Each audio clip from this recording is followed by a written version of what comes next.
we are going to discuss about the sutta.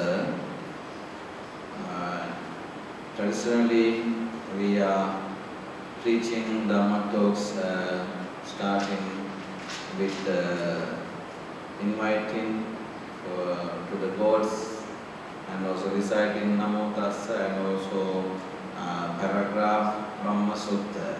I will start in the same way.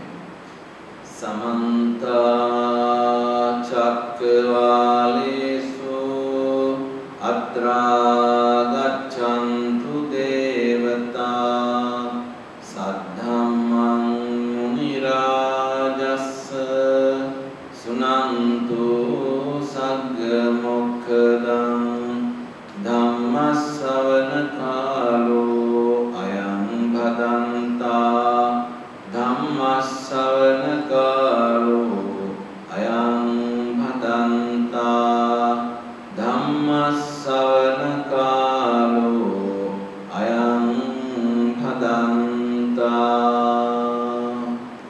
Namo Tassa Bhagavato Arahato Samma Sambuddhassa Namo Tassa Bhagavato Arahato Samma Sambuddhassa Namo Tassa Bhagavato Arahato Samma Sambuddhassa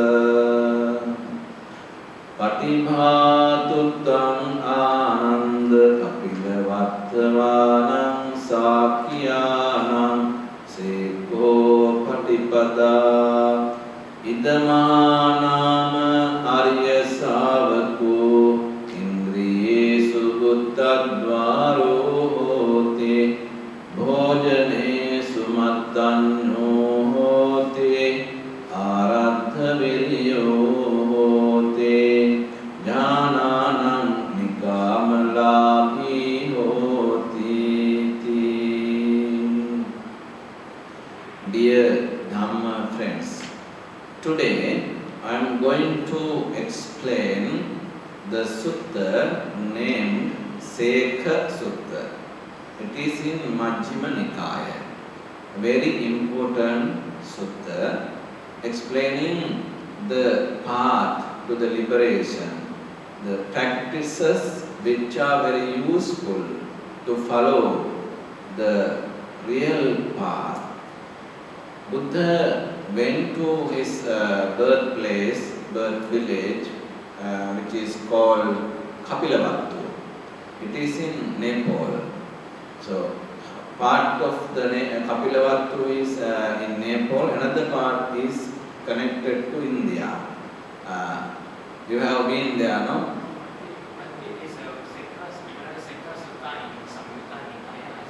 No, in Majjhima Nikaya also.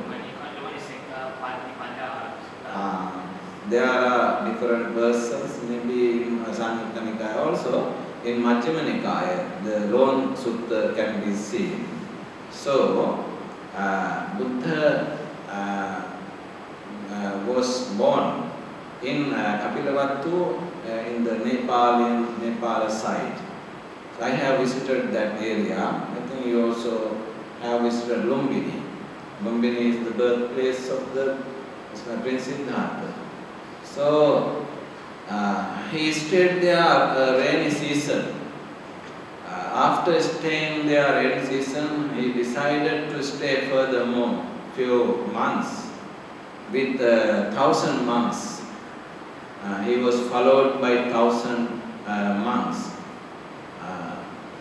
Buddha stayed in a monastery. It is named as Nigrodhara. Because it was built nearby a big banyan tree. That is why it is named as Nigrodhara. So, while he was staying there, one day a leader of Sakya clan named Mahana came to Buddha and invited to participate a ceremony What is that ceremony? They have built a very big house, meeting hall, in the middle of the village in Kapilavattu, but still not opened. They wanted the Buddha to open that hall.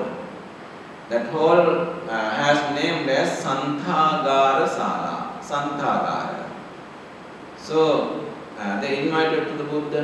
Buddha accepted the invitation without saying anything. That is the nature of Buddha. If someone invite to Buddha, Buddha observe noble silence, then it means it is accepted. That is the way of accepting invitations. But we accept saying something, okay, I will come, saying like that, I will come, don't worry. We say like that, but Buddha said nothing. So, observing noble silence, he accepted. Then Ananda Thera, who is the helper of the Buddha, said them, okay, the invitation is accepted by the Buddha, get ready. Then they went back. Next day evening, Buddha will go there.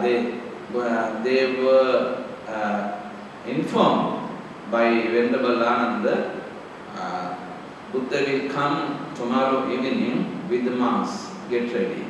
They went back and decorated that hall very well, and on the both sides of the road also decorated very well.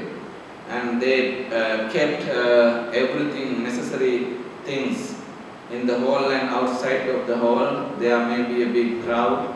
1,000 monks will come to that place and prepare seats, and also put the water and also lightning should be there, because Buddha will stay all night at that place. So Buddha will preach to them. They decided this ceremony is going on all night. So everything was prepared. Buddha went to that place next day evening with thousands of monks. When they entered to the hall, before entering to the hall, they washed the feet of the Buddha, and also they washed the feet of the monks. This is the traditional way. How about here? When the monks come to the almsgiving at your home, or when the monks come to the tree Dhamma entrance, at the entrance, devotees wash their feet for the respect of Dhamma, for the respect of Sangha. So in Sri Lanka it is happening. I don't know here whether it is happening or not. So they did it. Not only Buddha and monks were washed their feet, other lay people also washed their feet and entered to the hall, because that is a great moment, and also the place must be very clean, so it should not be carried the dirty things to the hall, respecting the Buddha and Dhamma and Sangha. So all the lay people also washed their feet, entered to the hall. You know, it is a very common thing even in Sri Lanka. In ancient period also, there are ruined cities in ruined monasteries in Anuradhapura and Polonnaruwa in Sri Lanka. We can see at the entrance there's a tank, water tank. Before entering to the monastery, they have to wash their feet. So it came from past to the present. Even today, it is happening like that, but lay people are not washing feet nowadays. When the monks are going for the sermons or going for the alms, the feet are washed by the lay people and dry up using a cloth.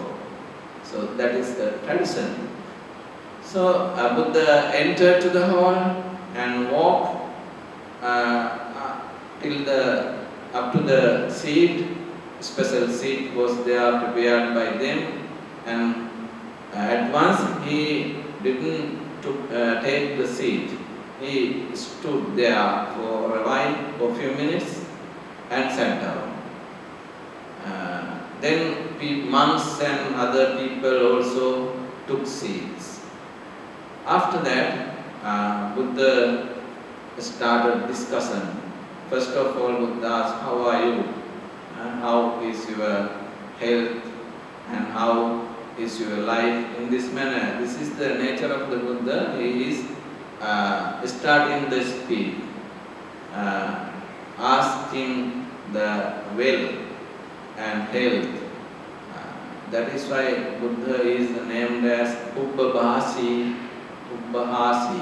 Ubbabhasi means when someone meets the Buddha, Buddha started to speak before the other one. It is the nature of the Buddha. Say, "Hello, how are you?"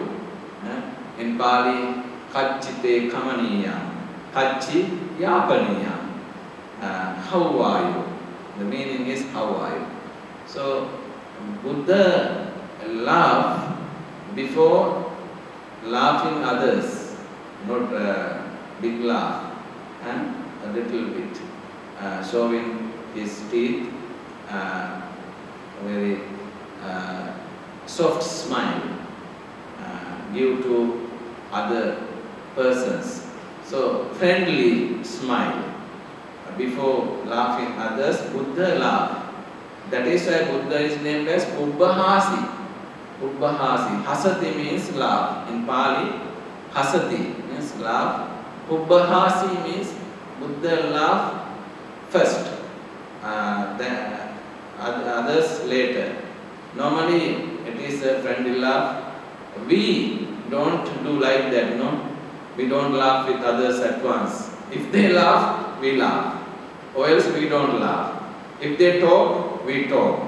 Or else we don't talk. But Buddha expressed, showing this quality, you have to laugh first. And you have to talk first. It is a good quality. Then you can make friendship with others easily. Then they wanted the Buddha to preach Dhamma, but Buddha said, "Now I am unable to preach Dhamma. I can't do it now. I want to sleep here." Buddha said, "I want to sleep here." And requested to Venerable Ananda, "Please fold my robe and lay down on the floor, backside of the seat. I want to sleep. You preach." Venerable Ananda, "You preach on behalf of me. I will sleep for a few minutes." Then Venerable Ananda did as Buddha expressed, started Venerable Ananda to preach. That paragraph is from the Seka Sutta. Ida Mahanama Arya Savako Seka Sampanno Hoti Indriyesu Buddhadvaro Hoti Sila Sampanno Hoti Bhojanesu Mattanyo Hoti Jagaryanu Yogo Hoti Saddhi Saddhammehi Samannagato Hoti Dhyanana Nikamalabi Hoti. These are the main expressions in this sutta. Few qualities are explained which are very useful to follow the path to the liberation. These are named as Seka Patipada. It means methods to the training or methods to the final liberation. So, step by step, Venerable Ananda explained those facts. I also here would like to explain those facts. So, first one is one, Sila Sampanno Hoti. If someone wants to attain Nibbana or end this birth cycle, he should practice Sila. Sila Sampanno Hoti. He should observe Sila. He should protect precepts as you are protecting now. This is very necessary fact. Very necessary fact to attain Nibbana. Sila Sampanno Hoti. So this is the first one, okay? So I will explain in brief first, then I will give you the details later on. Second fact is Indriyesu Guttadvaro Hoti. Indriyesu Guttadvara. It means if someone needs to attain Nibbana, he should control his sense organs very well. Sense organs, you know, Chakku, Sota, Ghana, Jivva, Kaya, and in English, eye, ear, nose, tongue, and body. These are called sense organs. 5 sense organs. We have to control them. Eye, ear, nose, tongue, and body. These are called 5 sense organs. We have to control them very well. So, in this second fact, it is explained, Indriyesu Guttadvaro Hoti. We have to protect them. I will explain how to protect them later on. Third fact is Bhojanesu Mattanyu Hoti. If someone wants to attain Nibbana, he should have a limited food. Limited food. He should not eat much. If they eat much, they can't follow this path. They can't meditate. If you are sleepy now, the cause is you have eaten much for lunch. That is why Buddha said, you have to take limited food, not up to the throat. Some are eating up to the throat. Then they can't listen Dhamma doctrines, they can't meditate. So it is a big obstacle, burden to do meditation and listen to Dhamma. So the cause of sleepiness, lethargy, is taking food much. That is why Buddha said, you should not have food much. Limited food is very necessary fact to follow this path. Now, third is okay. Fourth one, Jagariyanu Yogo Hoti. Jagariyanu Yoga. Fourth one. What is that? You should be wakeful every time, every moment while you are living, except the sleeping time. In other periods, you should have awareness in every moment. In every moment, you should have awareness. So that is called Jagariyam Yoga. Next one, next one, Saddhahi Saddhammehi Samannagato Hoti. Saddha Saddhamma. There are 7 facts should be developed. There are 7 facts should be developed. He is endowed with these 7 facts. In this line, we have 7 facts. I will explain them later. First of all, I will name them. Saddha, Hiri, Ottappa, Aratta, Virya, Bahusutta, Sati, Panya. These are called 7 factors. I will explain them later. These factors are very important to follow this path. So the last one is Jhananam Nikamalabhi Hoti. He should follow meditation. He should follow meditation. Jhananam Nikamalabhi Hoti. Jhananam Nikamalabhi. So, how many factors are there now? 6? 6, no? 6 facts. Okay. Venerable Ananda explained them in details. So, what is the first one? Sila Sampanno Hoti. Sila Sampanna means observing precepts such as 5 precepts, 8 precepts, and 10 precepts. He should be a calm person. He should control his sense organs. So Sila must be clarified. We have to define it. In commentaries and in other books, we can see a definition. Kaya vachanam samodhanam silam. Kaya vachanam samodhanam silam. Sila means controlling body and verbal activities. We have to control our body and also words. If you control your body and words, it means you are full of morality. You have developed your morality. So moral conducts are there. So especially Buddha and other commentators have explained and defined the sila in this manner. Kaya vachana samodhana sila. Kaya means body. Vacha means words. Samodhana means controlling. It is called sila.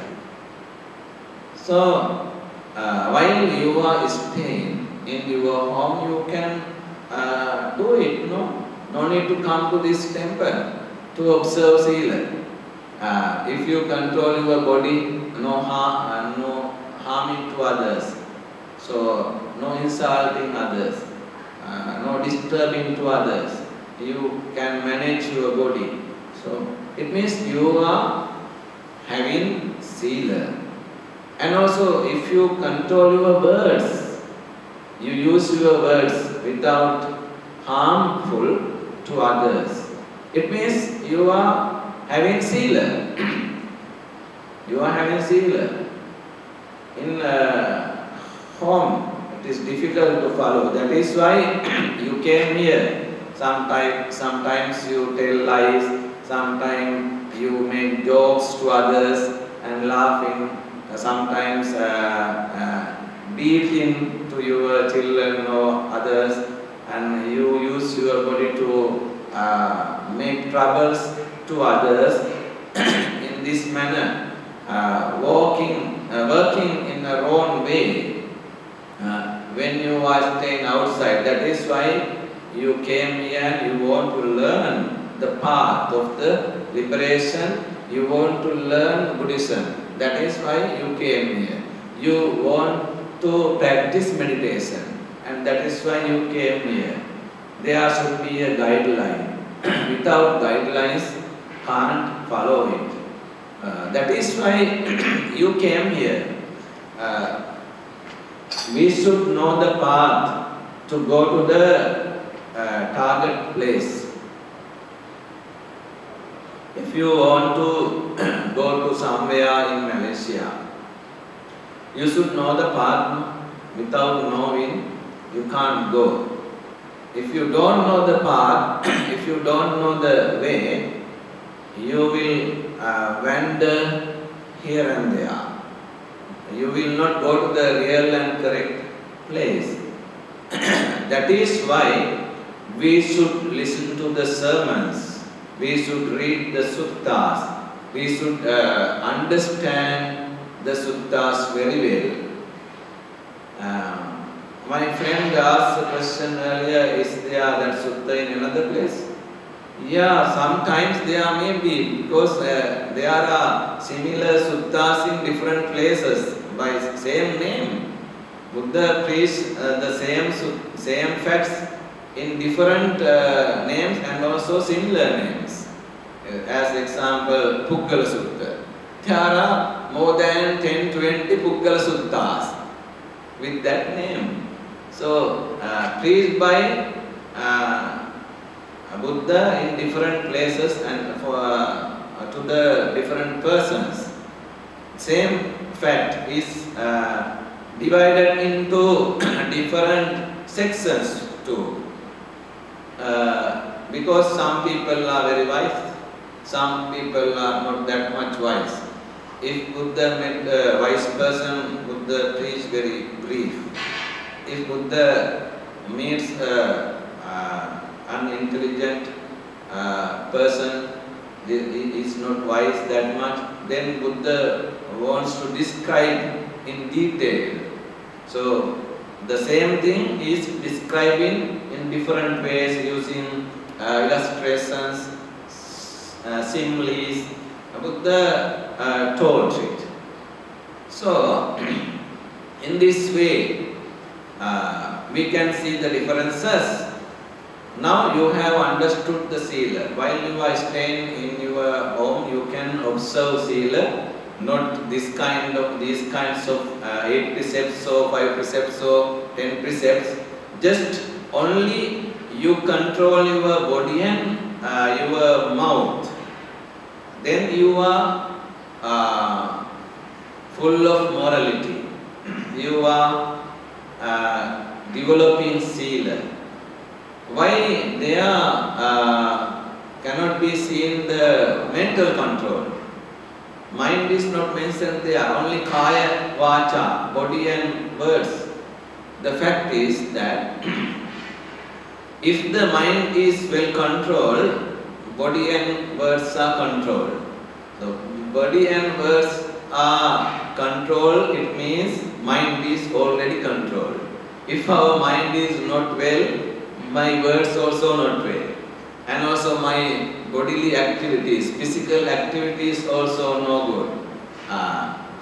Mental activity is basically well controlled, then body and words are well controlled.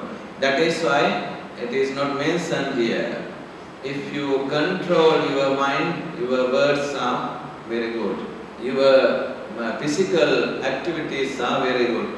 It means you are not working in a bad way or in a wrong way towards others. In some suttas it is explained that we should say words thinking thrice or few times. Before express your words, you have to think about that word.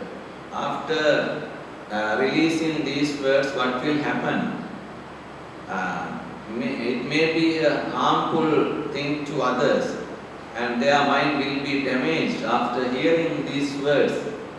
So that those kinds of words should not be expressed. And also some words are harmful to oneself. If we blame, sometimes that person will attack to us. If you are using wrong words, it will be a harmful thing towards us. So those kinds of words also should be avoided. We should not be expressed. So Buddha said, think before speak. Twice, thrice, few times, think before speak. For example, Buddha said there's a mirror. In front of the mirror, we look again and again beauty of our body after applying some creams, powders, and also combing hair and dressing our clothes. Just we go to the mirror. Do you have a mirror in your home? big mirrors. You have no. So before leave the home, just you go to the mirror and check defects, faults of the body and also your dress. So again and again you watch, you see, turning back, turning round, sitting in front of the mirror, and few minutes you spend there. That is the nature. So in that manner, you have to look about your words before releasing from your mouth, and before doing something, you have to think again and again. Paccha vekkitva kayena kammam katabbam. Paccha vekkitva vachaya kammam katabbam. It is expressed in this sutta. Considering, thinking again and again, you have to release your words and you have to do bodily activities. So, if you are following this precept, very useful to attain Nibbana. No harmful words from your mouth and no harmful activities from your body. And also you have control your mind also, no jealous, no proud, no any other bad thoughts, always full of compassion. You are living, full of compassion, friendly thoughts towards human beings and also even to the animals, even to the mosquitoes. So, full of compassion, no harmful things. So, this is the first fact. Second one, Indriyesu Buddhadvaro Hoti. We control our sense organs. As I explained earlier, we have to control our eye, ear, nose, tongue and body. 5 sense organs. How to control our eye? In the morning session,